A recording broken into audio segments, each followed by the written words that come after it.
Tuesday. It's here on the watch party. It's a Tuesday. I see all my nerds filing in early enough. I think I got the flow of the stream going on time. Not too many complaints there, but how you guys doing? The best damn day of the week was a bit of a whirlwind yesterday. A lot happening. I had to squeeze some things in, but now I get to talk. I get to chat a little bit. I get to fully flesh out these few stories that I have planned. But you know what? I don't think we're still gonna go over. I'm trying to get a little more efficient with my time. So again, glad you guys are here. As you saw in the title, I'm not sure if you guys checked that out from the beginning, but we have some potential admissions going on the stream today from Donald Trump. I'm still not sure if right now he realizes what it is that he's admitting to. And we also got some more lies about the economy as things happen. And after the Democrats in the Senate folded completely on this government shutdown and gave Mike Johnson and Donald Trump everything that they want, you know, it's a weird thing. Things aren't better for anybody. It's weird how that works. It's like they got everything and then everyone else got nothing, and they'll just say that everything is great again. And matter of fact, let's go ahead and start with that. Speaking of making everything great again in everyone's mind rather than in actual reality, let's start with this president of the United States. As you guys file in, hey, early guys, make sure you tell the folks coming in what it is that we're already talking about. Here's this guy sitting down with, I believe, Maria Bartiromo, probably one of those ass kissers, um, talking about how things really are. The economy was listed as a top concern. I know you know this, for voters in New Jersey, New York, Virginia. And I've been all over the affordability issue today and for the last several months. Eggs, gas, dinner costs for Thanksgiving way down. But other things, as you noted, have gone up. Beef, coffee, they're gonna come auto down very repairs. shortly. Is this a voter perception issue of the economy, or is there more that needs to be done by Republicans on Capitol Hill or done in terms of policy? More than anything else, it's a con job by the Democrats. They're saying, they just have to say, you know, they put out something, say today costs are up. They feed it to the anchors of ABC, CBS, and NBC, and a lot of other, and you know, CNN, and et cetera. And it's like a standard. I'll never forget, they had used a word like manufactured. Do you remember the word manufactured? It's a manufactured economy. Nobody uses that word. Every anchor broke the manufactured. They do exactly what they say. It's such a rigged system. So are you ready? Costs are way down. Gasoline is going to be hitting $2 pretty soon, or around $2. Gasoline is at $2.70 now. And it was at $4.50 under Biden, under Sleepy Joe. When gasoline comes down, when energy comes down, and everybody agrees energy's down, we're drilled, you know, drill, baby, drill. We're going like wild. We produce more gasoline, oil and gas in the last month than we ever have before, by far. And we're going to also end up filling up the national strategic reserves, which were taken out by Biden in order to try and win an election. Didn't work out too well. They tapped in. That's supposed to be for war, for national emergency, not to get. So are you saying that voters are Pause for a second. Ring was about to ask him a question for the first time. But as we can review really fast, eggs are down, costs all coming down. That was from Laura Ingraham, because she knew she was gonna have to ask him about the reality of the real situation going on in the country. So she has to butter him up by rubbing his chin first and saying, look, everything is great, right? But there's this weird thing. Some people aren't experiencing. Matter of fact, everyone is going through the exact opposite of what it is that you're saying is happening. And for some reason, that's a con job dealt out by Democrats. What's weird that this Democratic Party, who has absolutely no power, when they have a slight bit of an argument that's being won on issues that the American people are actually dealing with, like they did with this healthcare issue, they give it away anyway. So this same party that has zero power, and when they have a slight bit of it, they give it away. For some reason, this president keeps saying that they're feeding anchors this alternate reality, and they're all taking it in and repeating it, even though no one in the country is experiencing it. But somehow all these idiots, he's insulting the entire American public of voting folks who came out and said, no, not you, bro. But still, so he goes in these safe spaces of Fox News to talk to Laura Ingraham, but she decided to actually ask him, you know, a question this time, since he said all of that is happening that's, you know, not happening. Here's more of that.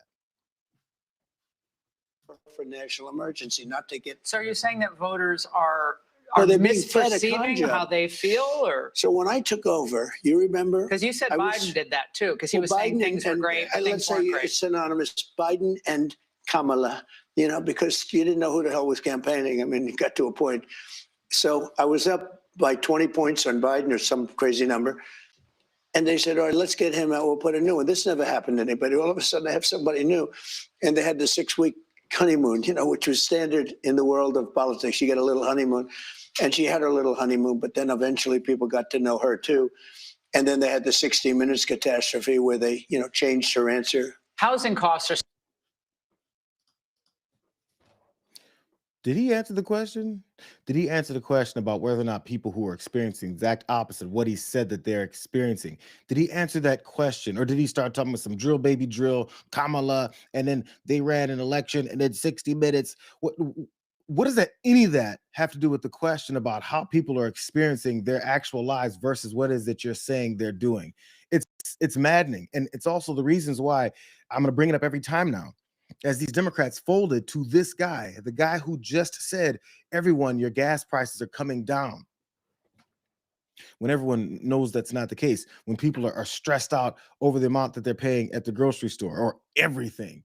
But this Democratic Party folded to that guy.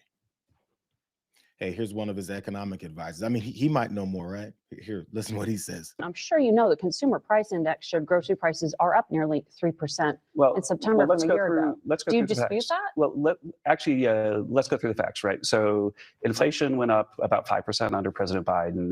In President Trump's first 8-9 months, depending when we get the last number, it's up 2.7%. One of the big things that's hurting affordability is mortgages. The interest rate went up by about 4%. No, grocery prices are actually down significantly under Trump. But here's, I'm sure you know. Actually, grocery prices, according to Kevin Hassett, are down under Trump. He just says things. Yeah, it's weird. Even people that are watching on Fox News, I mean, that was CBS that Hassett was talking on. But, you know, there's sometimes things have to be admitted. They even did on Fox and Friends, and they definitely know that Donald Trump gets up in the morning and scratches his ass and watches them too. They had to admit it. Prices are up in the United States for coffee. It's up almost 20%. Utility up 11.7%. And then electricity is up 5.1%. And vehicle repair, if you need your car fixed, it's up 11.5%. Prices are up. I wonder if they would ever say that if Trump's on that couch farting in the middle of them. I wonder if they'll say it if he calls in on the phone and he's groggy and talking to them about it. Why they only say things like that when he's not around to actually have to answer for it? Because they know once he gets cornered, he's going to get flustered and say, I can't believe you guys did this to me. That's so unfair to me because I'm a little crying baby. So I want you guys to follow the progression of this, because I know this is many times the exact same topic that we've been talking about many times. Their economy, the way that they're screwing things up, the way that they lie to you about what it is that they're screwing up, and that you shouldn't believe your lying eyes or your empty bank accounts. Don't believe any of that. Listen to Donald Trump. So we started with them talking about how prices are down. Everything is great. Inflation is wonderful. All these things are great. But then we had that dose of reality from Fox and Friends, right? Here's Mike Johnson now. Don't forget, before they were saying things are great. Here's Mike Johnson admitting to it, but he has a reason to. Right. Bidenomics was a disaster for the country. They spent far too much. And that's the reason the inflation is up. The cost of living is up so high because of the policies of the previous administration. Now, we're working to root those policies out and implement our own. But as you know, it takes a little time. You don't just flip a switch right after the election and everything transfers over. So more of this, the more time that goes by, the more they'll feel the positive effects of what we've done. We are restoring common sense and fiscal responsibility to government. And that's long overdue. And thank goodness we won that election in November, because the country would have crashed into bankruptcy by now. Right. Bidenomics was a disaster. How is it that Mike Johnson can admit that things are screwed up, but then blame Joe Biden for it? But at the same time, Kevin Hassett, Donald Trump, and everyone else, Howard Lutnick, anyone around them says things are wonderful. Which one is true? How is it everything is wonderful while also things are screwed up because of Joe Biden and you need some more time to fully implement your policies? Which one is it? They all can't make sense at the same time. Either things are great because you implement your policies and win at warp speed, or you still need some more time because things are screwed up. Are people suffering or are they not? Because, you know, Donald Trump keeps saying that they're not. And as I pointed out before, they're liars. So since all this stuff happened, since the last time I said they're liars, I know I sound like a broken record. I understand this. This is how it works. You have to repeat it so many times, the actual reality, because they keep lying right after they're caught lying. So I have a really good way to go forward on this. Since we know they're liars, and it's proven like every day, every day, multiple times every day, it's proven that they're liars. Just remember that. And then so tomorrow when they say something else, just go into with that approach. Oh, these are liars that we're listening to. They're probably lying again. And then after that, take that to the next day. Because, there's doses of reality that keep showing us what's actually happening. Because Trump said, shh, shh, shh, shh, shh, to Laura Ingraham. Said, shh, shh, shh, no, prices are coming down, Laura. Here's some reality. Italy's largest pasta exporters say that they'll stop selling to the United States as soon as January, after a combined 107% on import and anti-dumping duties made during business across the Atlantic financially untenable for them. The move, they warned, could trigger a U.S. pasta shortage just months into the new year. I know, you're thinking like, who cares? It's just pasta, right? It's just some things on our shelves that would suddenly make us look like a country that has very few options and very few things that you can eat besides, like flour and water, things like that. But also, I guess, Kayleigh McEnany was on point, because as they're already doing, they're promoting the resurgence of Hamburger Helper. That's always something that you want to look forward to, considering pasta's not available anymore. Here's more on that shortage that's upcoming. The U.S. Commerce Department last month announced a 92% anti-dumping duty on Italian-made pasta with these kind of companies: La Molisana, Pasta Garofalo, and Argentalia. Ooh, did I nail those? Here, doesn't matter. More. That duty is on top of the Trump administration's existing 15% tariff on European Union imports, one of the harshest trade penalties imposed on any product under the president's protectionist push. The decision followed a lengthy Commerce Department probe into alleged price dumping, selling pasta below market value to edge out U.S. competitors. But the ruling has blindsided Italy's most iconic food industry, and it's sparking diplomatic blowback from those folks out there in Rome. So we're talking about pasta shelves, like real pasta from Italy. So I'm sure maybe some folks are saying things like, who needs that fancy pasta? Why do we have options here? The price of these pastas that they said are $3. $3, and it could double to $6. So $3 pasta is the very fancy stuff. And as all these new trade things that Donald Trump wants to keep implementing for his own, I guess, glorification, they keep destroying things further. And $3 pasta is now doubling. Or won't be there at all. Last one on this. Here's a quote. It'd be a real shame to have the market snatched from us for no real reason. That's what one of the, CEOs of these companies said, whose 16-ounce box, this is what I was talking about, 16-ounce boxes of rigatoni could jump from $3 to $6. And his company and others are now petitioning the Commerce Department to reconsider these duties before their final ruling. So as he's actively doing things to destroy and make prices go up, maybe no one's telling him. Maybe someone's telling him and he says, I don't give a damn. What are you talking about? This isn't my problem. I'm just here to screw things up. So as that's happening, and then he goes on Fox News all the time and goes to talking about how things are just wonderful. Hey, your gas prices are going down. They're $4.50 and it's down to $2.73. You know what the reality is? Wherever it's $2.73, it was actually $2.20 before. But he never gave a location. He just threw out a couple of numbers and expects you to listen to him. This is more of that interview with Laura Ingraham, which I don't think went all that well. He was talking about mortgages. This is where shit really hit the fan for him. Housing director has proposed something that has enraged your MAGA friends, which is this 50-year mortgage idea. So a significant MAGA backlash, calling it a giveaway to the banks and simply prolonging the time it would take for Americans to own a home outright. Is that really a good idea? It's not even a big deal. You go from 40 to 50 years, and what it means is you pay something less from 30. That some people had a 40, and then now they have a 50. All it means is you pay less per month. You pay it over a longer period of time. It's not like a big factor. It might help a little bit.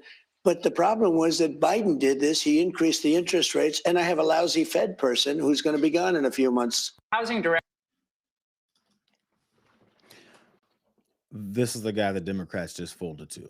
This is the guy that Senator Angus King said, when you stand up to Trump, it doesn't work. This dumb fuck right here said, who cares? It's not a big deal. What a big deal? 40 to 50. If you go from 40-year mortgage to a 50-year mortgage, then what's the big deal? You're paying less. He doesn't know anything. He literally doesn't know anything. She even had to correct him and say 30 years, dumb fuck, 30 year. But the 30, some people at 40, and then we get to 50. It's not, his answer to a real, factual, reality-based question is, it's not a big deal. It's not a big deal. I've never had a mortgage. What's that? Never heard of that before. I don't know how those things work. I have no clue, but I'm going to change things up to 50-year mortgages. Laura Ingraham mentioned that it was done by his housing director, but idiots like Bill Pulte. Here, this is how Donald Trump got to that 50-year rate, the 50-year mortgage idea. White House officials, as she pointed out, are also furious with Bill Pulte, the Federal Housing Finance Agency director, who talked the president into suggesting a 50-year mortgage plan. The White House was blindsided by the idea, they said, according to people who don't want to talk about who they are because, they're going to get fired. And then now they're dealing with this furious backlash from conservative allies, some business leaders and lawmakers, those people that pay him to hang around and give them more money. So once the business leaders start getting on your ass, then now he has to actually answer back. But it's a shame that his answer was, what's the big deal? Who cares, right? Come on, who is this guy? Hey, here's more. On Saturday evening, Pulte arrived at Trump's Palm Beach Golf Club with roughly a roughly 3x5 poster board in hand, one poster board in his hand. The graphic of former President Franklin Roosevelt appeared below, quote, 30-year mortgage, and one of Trump below, quote, 50-year mortgage. The headline on that poster board was Great American Presidents. And then 10 minutes later, this dumbass posted on Truth Social about this great plan 10 minutes after being presented with something from Bill Pulte. And Bill Pulte is the guy who's trying to convince folks to believe that going after any of his political enemies that went after him for all the criminal behavior that Donald Trump participated in, on this whole mortgage fraud situations that they haven't gotten anywhere on. That's that guy.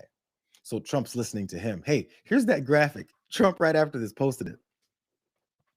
And it's, as I point out, the great American presidents, Roosevelt and Trump, 30-year mortgages for Roosevelt and 50 for Donald Trump. So he posted it on Truth Social and people got to pulling their hair out. And you know what else? Bill Pulte is so stupid, he didn't even realize that, people's hair was on fire. And he reposted it over on X. And it has to be, accompanied by, thanks to Mr. Trump, we are indeed working on the 50-year mortgage, a complete game changer.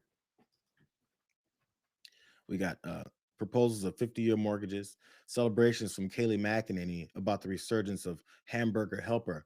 And then because, regular pasta is way too expensive nowadays, but we're in the golden age. Let me tell you what some of that fallout looked like over this 50-year mortgage. Dummies. Here's one.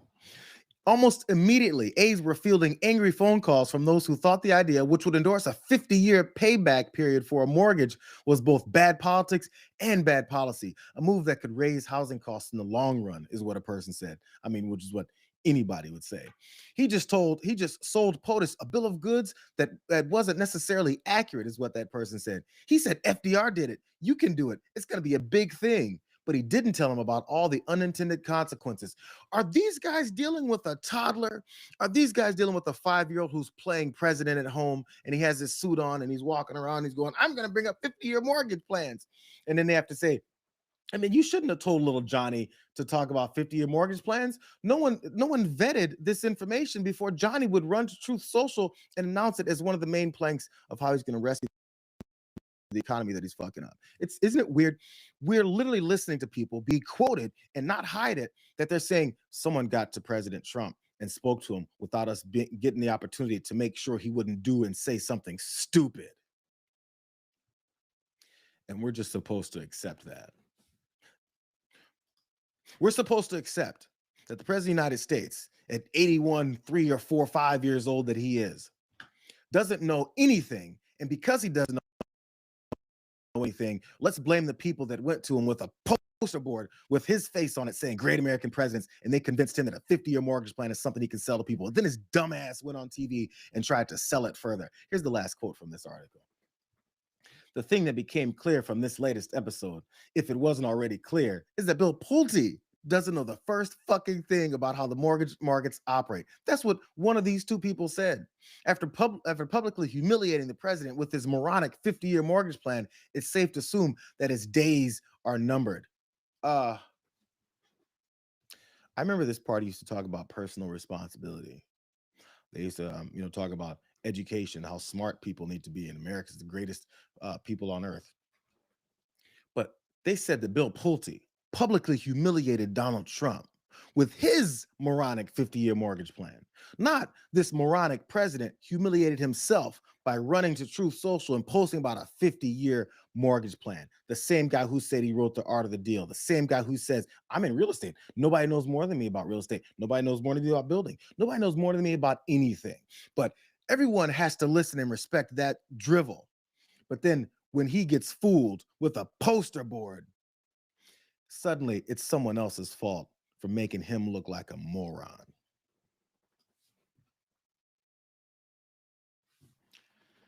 Okay. So keeping in mind what we just went over about his ideas of mortgages and mortgage rates and 50-year plans, the next time he says things are wonderful and your prices are going down and we have this wonderful situation happening, I just got to get rid of that annoying Fed chair. Understand, he has no idea what he's talking about. Similar to him being a liar. Tomorrow, he's also not going to know what he's talking about. A week from now, he's not going to know what he's talking about because for the past 81 years of his life, he doesn't know what he's talking about. Like it's weird that has to be the main argument in discussing American politics right now. The president of the United States, literally, like this is not an exaggeration. He doesn't know anything. He doesn't know anything. 11-year-olds that are still learning about civics know 100 times more than what this president knows. I just want to point that out.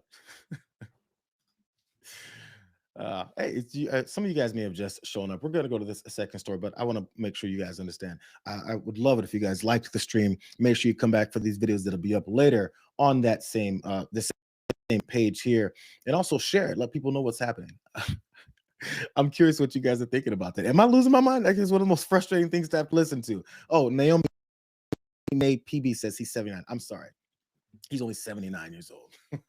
For the past 79 years of his life, he's been a dumbass.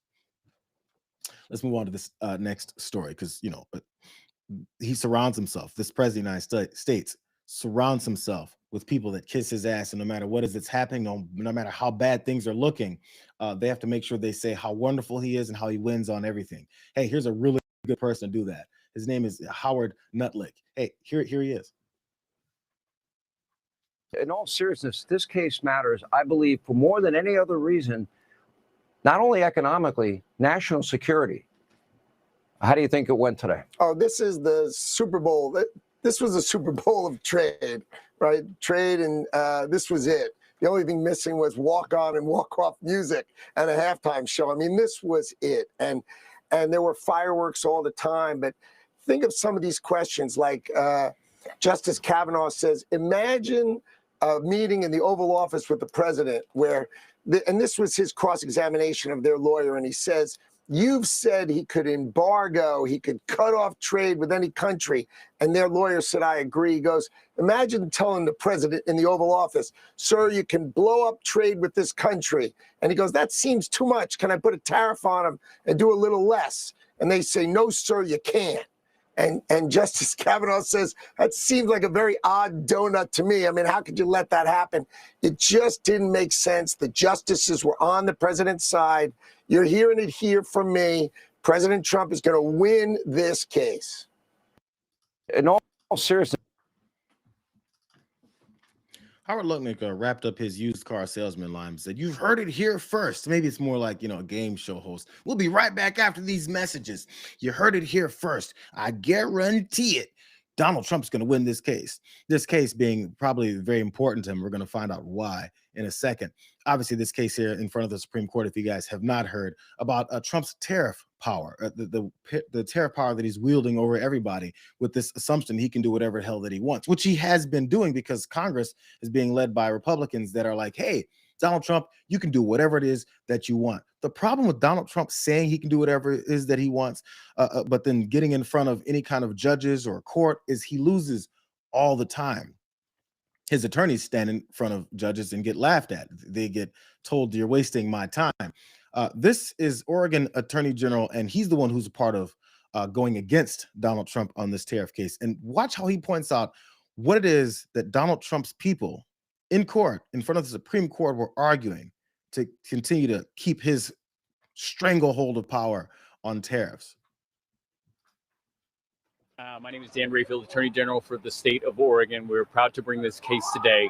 I think there was something that was incredibly important that was said today, and it wasn't said by any of our attorneys.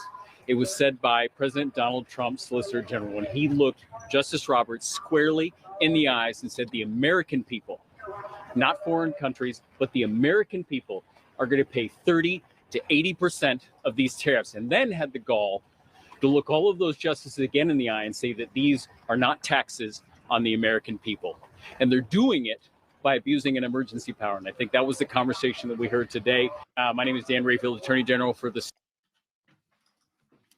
There's always these bits of reality and truth that they have to tell in court, and then when they do, their wrap up doesn't match up. That's basically what this Oregon AG was talking about. They admitted that American consumers pay 70-80% of these costs. They always have to admit it in the right circles. They've admitted it in front of us too. Then that's right before they go back to saying, but those importers do. It's constant lies. It's like a tornado, so people really can't keep up. But this is what's keeping these justices from really, doing their normal rubber stamping of anything that Donald Trump wants, because it's really hard to, when people hear these arguments and they go, man, this is going to make us look bad. Here's some more specifics directly from this back and forth. Neil Gorsuch was talking, this Justice Neil Gorsuch was talking to one of Donald Trump's people trying to argue this away. This goes to the power structure that Donald Trump wants to take. I think you're saying that no, the president doesn't have inherent authority over tariffs in peacetime. Absolutely. That is, we do not assert that. We say that Congress can delegate that to him. And when Congress does so, as it does when it uses the phrase regulated importation. I follow all of that. Okay. You emphasize that Congress can always take back its powers. You mentioned that a couple of times. But don't we have a serious retrieval problem here? Because once Congress delegates by a bare majority and the president signs it, and of course every president will sign a law that gives him more authority, Congress can't take that back without a supermajority. And even then, it's going to be veto proof. What president's ever going to give that power back? Pretty rare president. It's ironic. Neil Gorsuch and the rest of these conservatives on the Supreme Court have been giving blank checks to Donald Trump to do whatever the hell he wants and to take as much power as possible. But I guess I should feel at least a little bit like hopeful about the fact that he's wondering, are you guys going to keep giving away more power to this guy? I mean, that's what we've been doing in the Supreme Court, giving him like wide open blank checks to do whatever it is that he wants. And then when he does it, now that he's pushing it further and further and has literally no end to what it is that he wants, now we're going to wonder, are you guys going to give him more power? This would give more power to a president who's mad. How should that inform our view of delegations and major questions? I would look at the balance that Congress struck, because what Congress did initially, it had a 2-house legislative veto. And we struck that down. Yeah. And then Congress went back to the statute and amended it. Yeah. It took out the legislative veto and left in the joint resolution, but still left the president with all those powers. That's what Congress did? Yes. Fair enough. As a practical matter, in the real world, it can never get that power back. I disagree, because in January 2023, Congress voted to terminate one of the biggest IEPA emergencies ever, the COVID emergency, and the president went along with that. So what the statute reflects is there's going to be the ability for a sort of political consensus against a declared emergency. Well, what happens when the president simply vetoes legislation to try to take these powers back?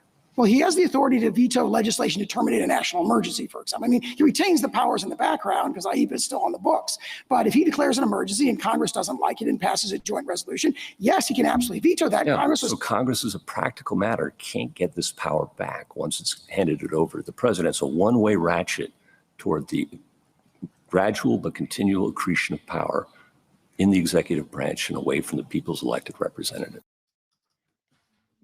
When your objective as Donald Trump's attorney is to argue in a way to make it seem like he's not pulling more of a power grab, you have to say things like, he's not going to do it, I promise.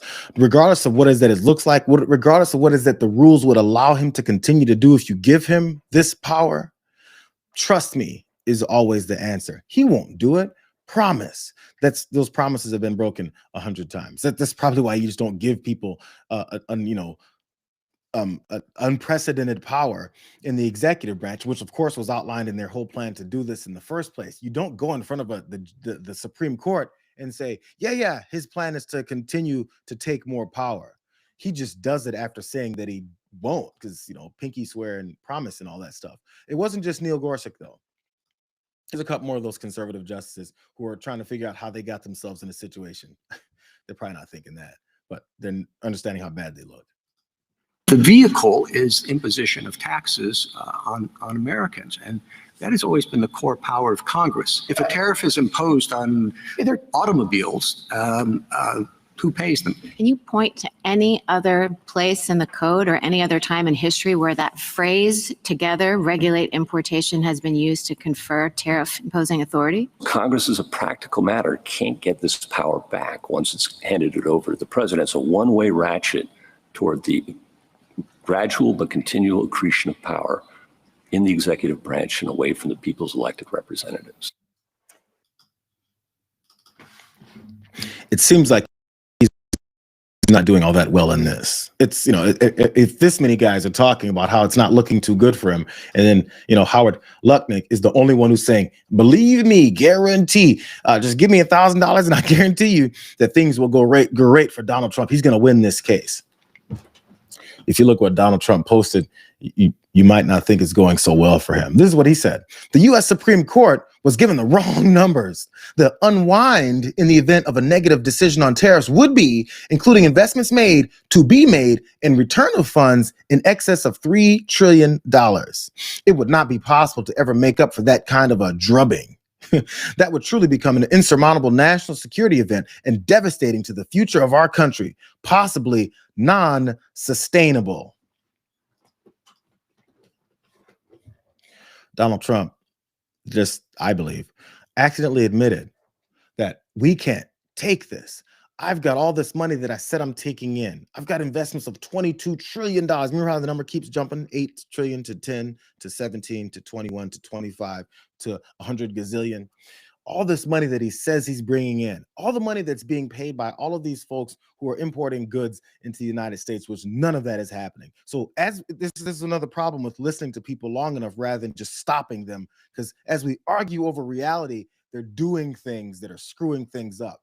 So whatever money they've stolen enough from American people outside of already taking away job opportunities and educational things, but also through these higher costs of things, through his tariffs, he's basically pleading, yo, you guys can't overturn this. You guys can't take it away. You guys can't make me pay it back because I already fucking spent it, because I'm a drunk asshole who takes people's money and spends it. Donald Trump has never paid his debts. Donald Trump has never paid people that do work for him. Probably the best news about that bunker, that ballroom that he wants to build is that he probably isn't going to pay anyone and they're going to stop working on it, or they're going to put in some rickety parts because they hate his ass. It's the reasons why he was so freaked out. Because when it happened, remember that Canadian ad that featured Ronald Reagan that he went into an uproar about, because all they did was quote and show Ronald Reagan talking about how against tariffs he is. And he was worried that that would change the narrative. He was worried not about, people. He was worried about the Supreme Court. And I was like, why is he only thinking about the Supreme Court? It's because he might lose this case and he'll be exposed for spending all of our money. And I'm satisfied with the deal we have. We have a deal right now that's very good for us. And any deal that would have been made would have been better for them than the one they have right now. That's why I was surprised they did this. They did this to try and influence the Supreme Court. And many foreign countries aren't particularly happy, but they took advantage of us for years. For years and years, they took advantage. And presidents shouldn't have allowed that to happen, but they did. Canada's been taking advantage of us, and they were trying to influence the Supreme Court. How is it that, just not even Canada, Ontario, the province, they're the ones who put forward that ad that Donald Trump went mad about, and then had the Reagan people say that that's not what Ronald Reagan said, and they linked us to exactly what is it Ronald Reagan said, which is what was in that ad. He also posted about it. You guys remember this too? This is from the time as well too. He said Canada cheated and got caught. They fraudulently took a big buy ad saying that Ronald Reagan did not like tariffs, when actually he loved tariffs for our country and its national security.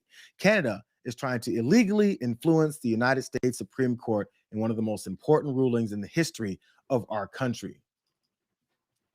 The only reason Donald Trump thinks that that's one of the most important rulings in the history of our country is because he'd be tied up in that madness. He'd be tied up in having to pay back what it is that seems, I don't know this, but the way he was freaking out and posting about how this would be devastating to our country. I'm going to look at it again. He said, it will truly become an insurmountable national security event and devastating to the future of our country, possibly non-sustainable. That's destructive type of language.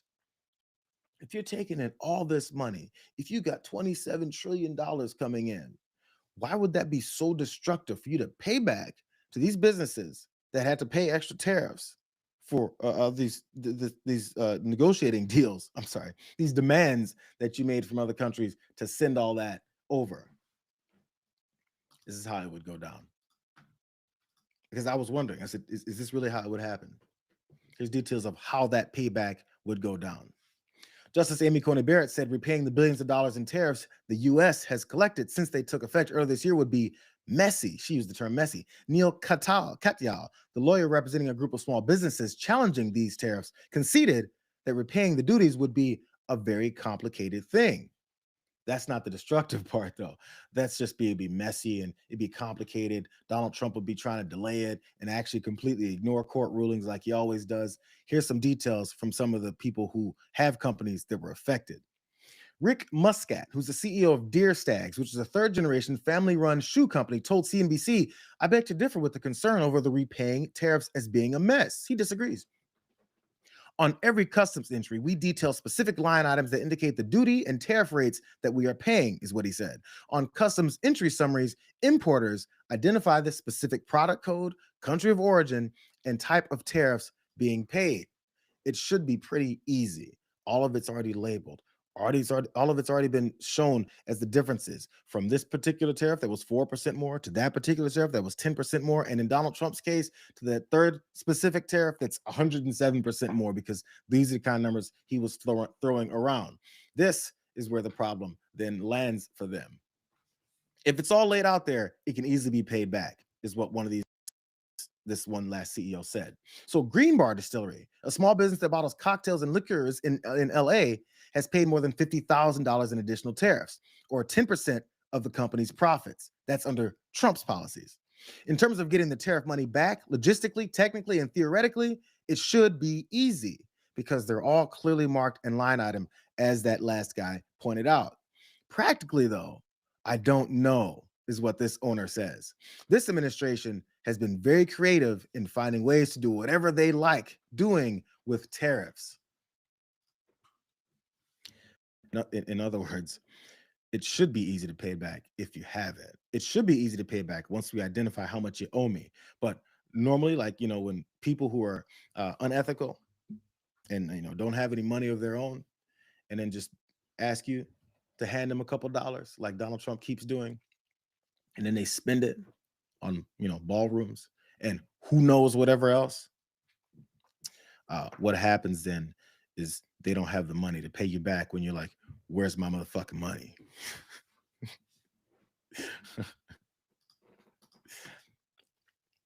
So while all that's happening, this is how he's responding to what he knows about tariffs. This is the reasons why we're in the situation that we're in.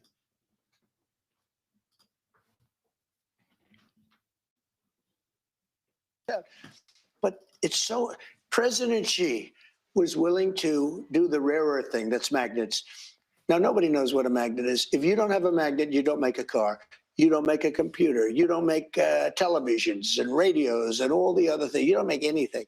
It's a 30-year effort to monopolize a very important thing. Now, within 2 years, we'll have magnets, all the magnets we want, but we don't. Because of tariffs, I called. I said, listen, here's the story. You're going to play the magnet. I'm going to play the tariff on you. And for national security purposes, I raised the tariff by 100% over and above what they were paying, which was 55. So he was at 155%.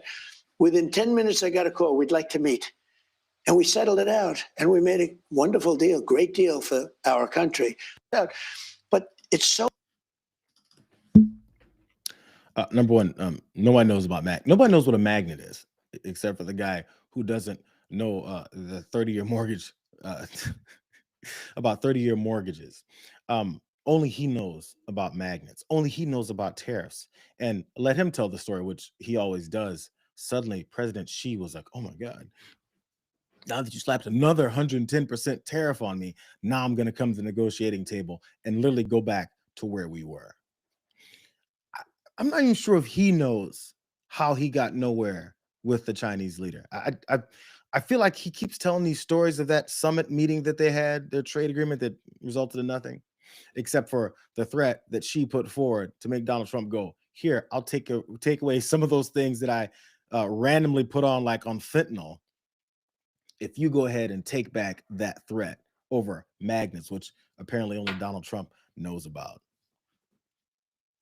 Somebody at some point has to ask him, yo, do you know what the fuck you're talking about? Because it doesn't sound like you know anything that you're talking about. I can't wait to see what this ruling is going to be. And honestly, I'm not very optimistic about where this ruling from the Supreme Court will be. Mike Johnson also, he's pretty optimistic that it's going to go in Donald Trump's way too, because they know they've already got the Supreme Court bought. Here's Mike Johnson, Donald Trump's ass, talking about it.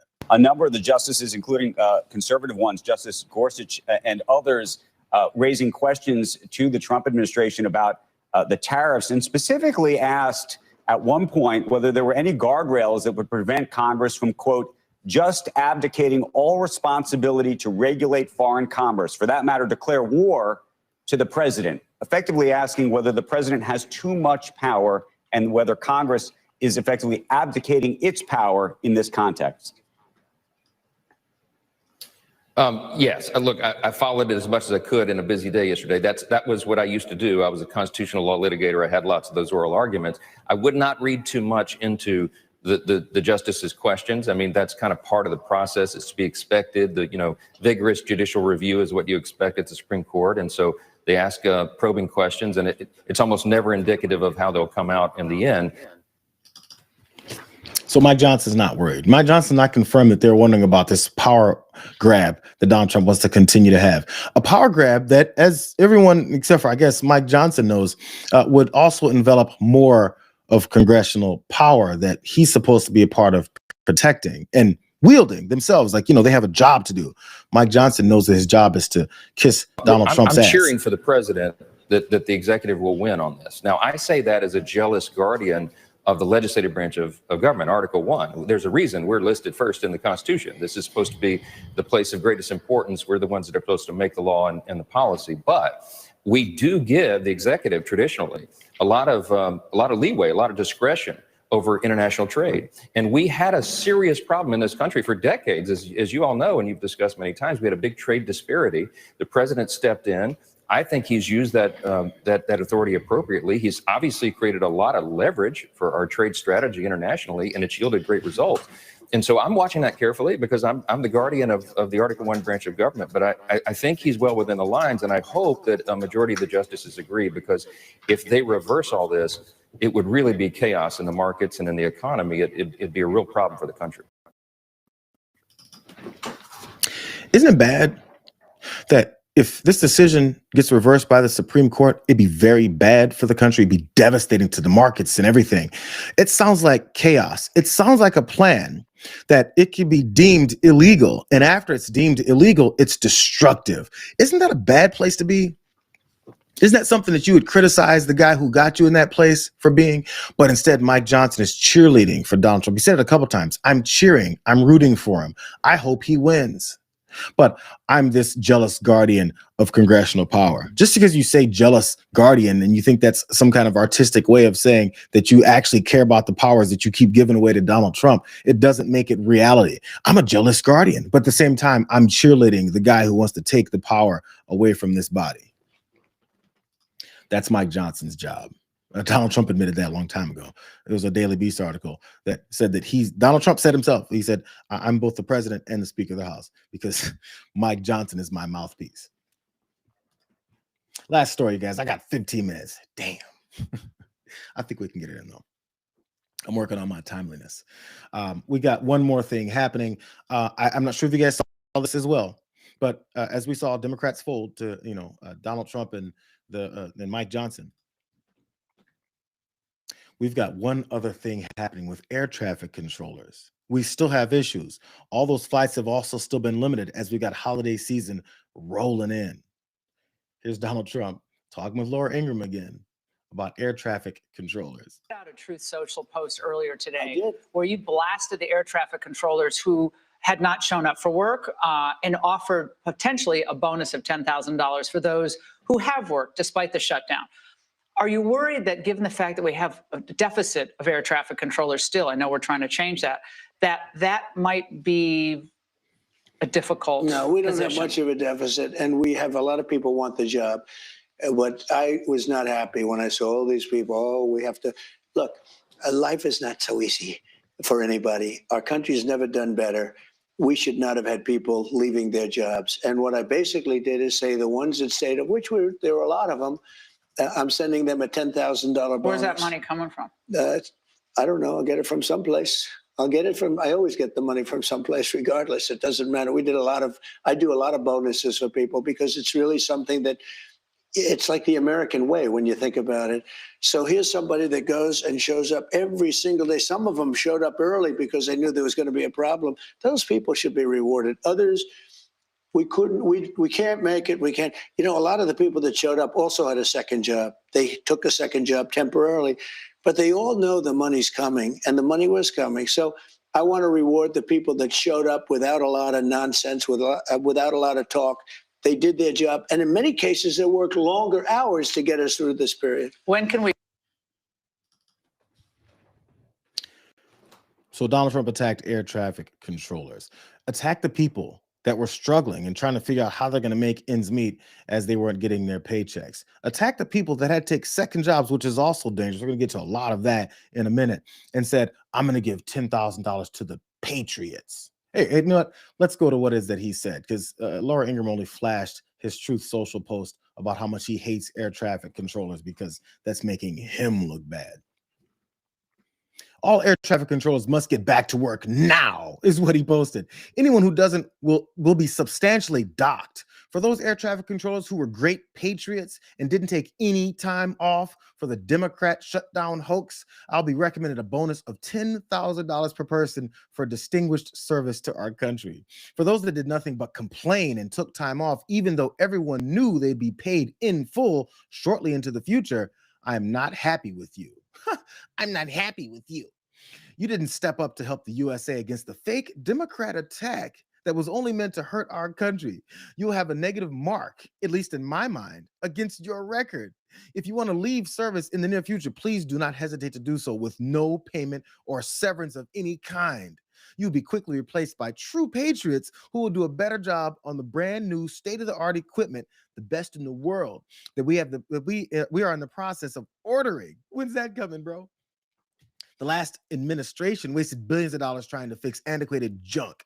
They had no idea what they were doing. Again, to our great American patriots, God bless you. I won't be able to send you your money fast enough. To all others, report to work immediately.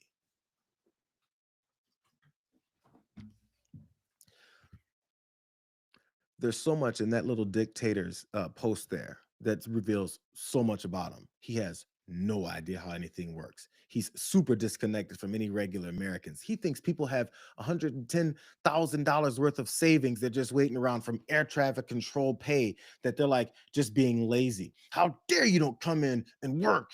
No pay and more work. What's wrong with you? This guy is everything that we called these people with Trump derangement syndrome, is everything that we said he is. He expects people to work for no money, and he calls the people that he claimed went in, that he has no idea who went in or why, true patriots, and he's ready to get rid of more folks. Let me give you guys an example of what it is that these folks went through that he's now attacking. I wanted to set the stage for how much of an asshole he is and how little he knows about, as I said earlier, anything. Here's the Southern Regional Vice President of the National Air Traffic Controllers Association talking about what is it they've been going through. What are you hearing from all of the air traffic controllers? What they're doing when they do go to work, what it's even like, how they even find out when it turns out other people aren't coming in? It is unimaginably tough right now for controllers. And I've talked to a few today. Every day, it seems like there's a new story. The problem is you don't know where anyone's breaking point is at. And I mean financial breaking point, or where they just get to the hopeless piece of, I don't know what to do. The problem here, though, is everybody has got adult responsibilities. You may have childcare or a house or an apartment or a car, and they spend their time when they're not at work worrying about, how long can I stretch this out? What things do I have to start cutting out of my life? Am I going to get evicted next month? I mean, I had a phone call today of someone who is on the verge of being evicted from an apartment. And this is someone who is a brand new air traffic controller. And this is their welcome to your new career moment. Those are the regular people that Donald Trump is attacking. Those are the regular folks that Donald Trump said are being lazy. And I can't believe they take a second job. Those ones who took a second job, how could they do such a thing? Here's a real life example. Someone took this video from their experience. I believe they said it was on a Southwest airline flight, doesn't really matter. But the pilot stepped forward and told them the situation because they had been grounded and waiting to take off for a long time. Here's some of that frustration from people who actually experienced it in their work that Donald Trump said aren't true patriots. I don't really care what your political persuasion is, but you should really call your senator.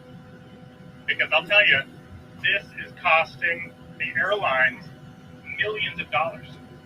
And just think of 30 airplanes with one engine running. And it's going to take us at least 90 minutes to take off. So it's frustrating. It's really frustrating for me. Because right now it's going to cost about 2 hours of our lives on the ground before we even take off, spend all that gas, all that money, and it just rolls into the rest of this system. So right now we're at a 4% reduction in flight capacity. Next week we go to 10. Last night I had a 6-hour delay in Houston, and the weather was perfect. It's because the air traffic controllers aren't getting paid. So it's the weekend. I don't really care what your political. It's one of those things. I don't even think he really knows that it's holiday season. I don't think he realized that people fly more in holiday season. He literally doesn't know anything. Or maybe he's getting the pressure of that and someone whispered in his ear, or maybe they pulled out a poster board and had a graphic on it that said Donald Trump losing on everything. Maybe you should do something about the air traffic controllers. So his response to that is to scream and yell and threaten them. And what he thought is giving a nice little, kickback to some of the good ones that, follow his orders, which, by the way, I didn't bring up this part. Where's he going to get the $10,000 for the good ones, the true patriots? He has no clue. What happened to that $27 trillion that you got in your bank account, buddy? What happened to those tariff shelves that you keep telling other folks that the people that you work with are looking for the money? And you go, check the tariff shelf. Where's that? But you can't come up with the $10,000 per every air traffic controller that you're lying to and saying that you're going to give them $10,000. He just thinks everybody's going to listen to everything he says and have zero thoughts or questions about what it is he's talking about. I don't know. Imagine if Joe Biden said, I'm going to give air traffic controllers a $10,000 bonus. And then someone says, where are you getting that from? I don't know. I'm gonna find it somewhere. It's the American way, right? I'm gonna find it somewhere. Who knows? I'm gonna steal it somewhere. I'm a thief. Remember, I'm a 34-time felon. Don't you remember? Yeah, let me drill the point home. Here's that air traffic controller guy who's the head of the Southern Regional Department of it, saying more. I mentioned Uber, people doing Uber drivers on the side, people being waiters on the side, by the way, when they should be able to sleep, and they're doing all of this. What are you hearing about things like that?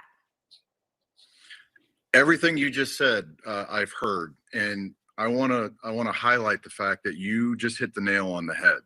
When you're not at work, you should be recovering. You should be resting, spending time with your family, doing the things that someone that's not at work does. But when someone gets off work as an air traffic controller, we don't, as a country, want them to have to go work for Uber or go stock shelves at a grocery store. That's another one that I heard today.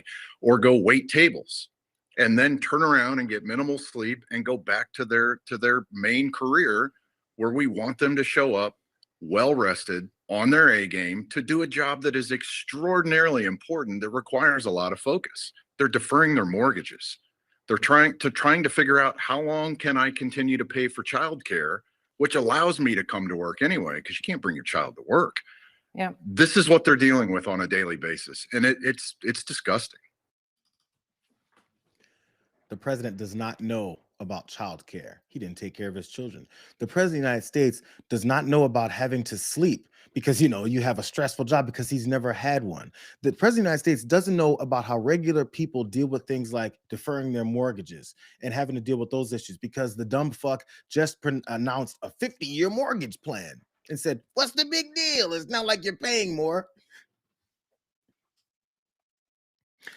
So why would he have any idea about the people he's screaming and shouting about how to return to work and hurry up, how he congratulated some for having second and third jobs? Because, nobody has kids, because no one needs sleep, especially as an air traffic controller. He doesn't care. It's why when that first plane, I believe, went down in New York or maybe Hudson, early in this administration, and he stepped forward and got to blaming everybody else. Everybody else. He even went up there and started talking about some DEI, because he couldn't for a second in his brain spark enough empathy to go, people died today. People died in the air in the United States of America, and I'm going to come forward and start blaming people. He doesn't care. I'm not getting on any planes anytime soon, because, people that die on those airplanes, he goes, what are they doing? What's the matter? It's those Democrats and this hoax, the hoax of them dying on airplanes. Last thing here, only have a couple minutes.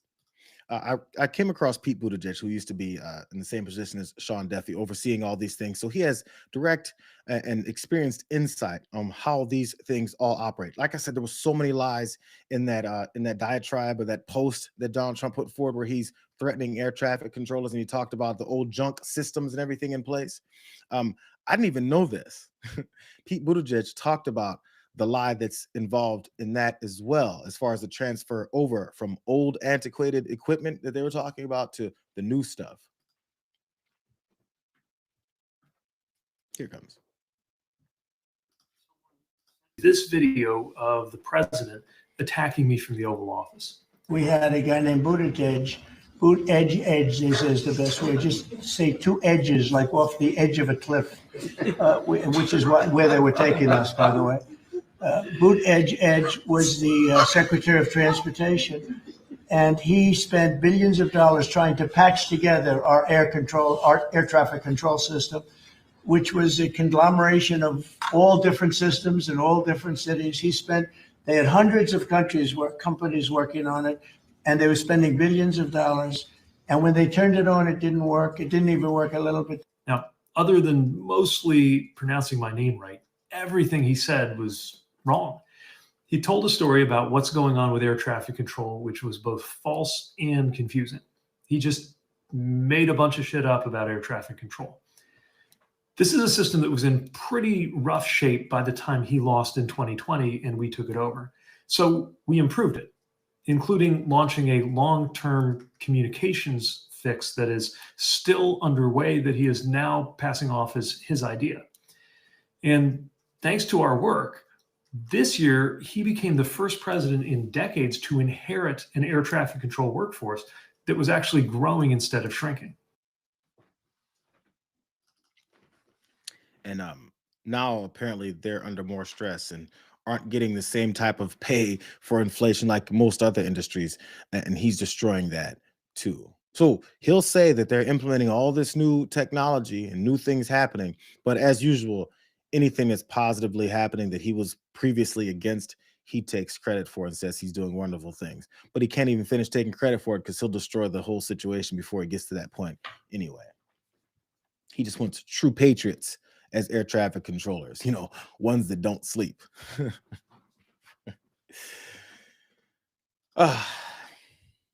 So that's that. It's top of the hour. Glad you guys are here. I'm doing this on time now, but don't forget, I'll say it for the third time for this stream.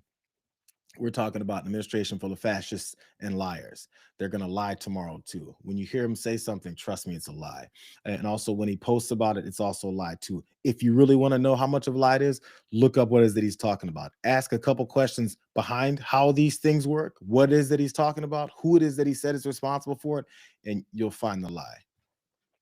Because he's a simpleton and a complete fucking idiot. We'll see you guys tomorrow. All these videos will be up later on the channel in their own edited form. If you guys check those out later, share those as well. But hit the like on this stream as you head out the door now. I'm going to do the same. Tell John I say hey, and we'll catch you guys on Wednesday. See you later, ma.